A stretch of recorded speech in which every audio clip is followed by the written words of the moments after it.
আসসালামু আলাইকুম, সবাই কেমন আছেন? আশা করি সবাই ভালো আছেন। আমি আজকে আপনাদের সজনে ডাঁটা রান্না করে দেখাবো। এখানে 8টা বড় সাইজের সজনে সিদ্ধ করে নিছি কেটে। এখানে আমি মাছ নিয়ে নিছি আমার পরিমাণ মতো। এখানে যার যতজন বাসায় সদস্য ততটুকু মাছ দেবেন। আমি এখানে মাছ ভেজে নিয়ে নিছি। আর এখানে টমেটো নিছি মাঝারি সাইজের 2টা। আর এখানে আমি মশলা নিয়ে নিলাম। মরিচটা কম নিছি, আমার মরিচটা প্রচুর ঝাল, তাই আমি 1 চামচ থেকে একটু কম নিচ্ছি। আর হলুদটা 1 চামচ, আর লবণও 1 চামচ, আর অল্প পরিমাণ রসুন নিচ্ছি যেহেতু টমেটো দেবো তাই।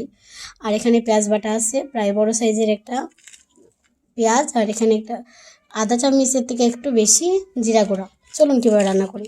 কড়াইয়ে তেলটা গরম করে নিলাম, এবার দিয়ে দিব রসুনটা সাবধানে।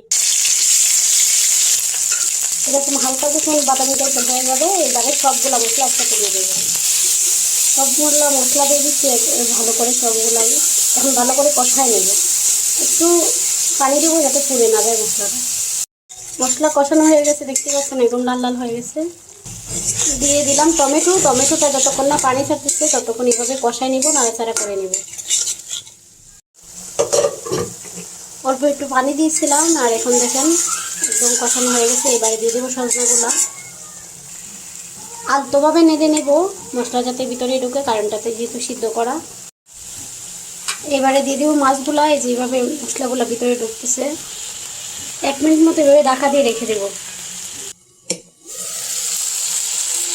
এবারে দিয়ে দেবো পরিমাণ মতো ঝোলটা দিয়ে দিলাম। এখানে ঝোলটা বেশি না দেওয়াই বেটার, কারণ যত মাখো মাখো থাকবে মশলাটা তত গাঢ় হবে আর ভালোও লাগবে খাইতে। আমি রুই মাছ ব্যবহার করছি এখানে, আপনারা চাইলে অন্য কোনো বড় মাছও ব্যবহার করতে পারেন, স্বাদ একই থাকবে ইনশাল্লাহ। বলক না আসা পর্যন্ত আমরা ঢাকা দিয়ে রেখে দেবো।